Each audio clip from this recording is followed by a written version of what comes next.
Hi, I'm Jason. And I'm Jenny. Jason, we have been getting a lot of phone calls recently for water damages involving water heaters. Really? Yeah. And I am going to read to you what Kim from Plano wrote us in just yesterday. My water heater recently went out while I was on vacation. You guys were knowledgeable and courteous. Thanks for all your help. Yeah, it really is. This time of year we hear a lot about water damage from hot water tanks and other lines bursting because people are on vacation, they're out of town, they come back and they've got this horrible nightmare. Yeah. But it really comes down to the water and the chemistry inside the water. All water is different. Some people have wells, some people have city water, some people have water softeners, other people don't.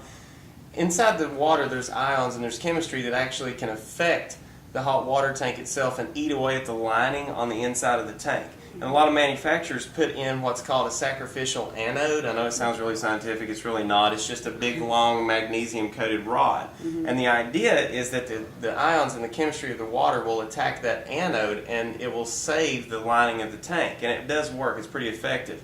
But over time that anode will completely erode away. Okay. And then the water has no choice but to then start eating away at the lining of the tank.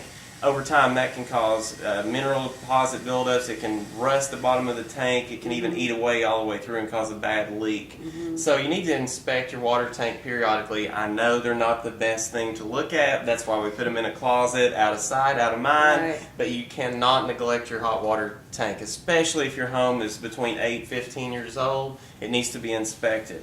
Look through the lines, make sure you don't see any leaks, and then you also need to periodically check that pressure valve. If you don't feel comfortable doing it, you should have a licensed plumber come and do it. So I don't know if you checked yours or not, but No, mine's in the attic. I won't go up there. well, you're going to go up there occasionally to put Yeah. clothes up there, stores things, get Christmas True. decorations down, things like that. Just give it a glance, and if it's been a really long time, have a licensed plumber. It could save you a lot of money and heartache over time.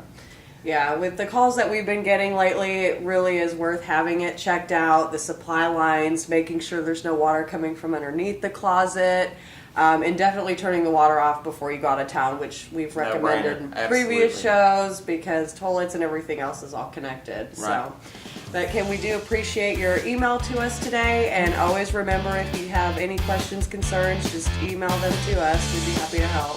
Okay. Talk to you soon. Bye.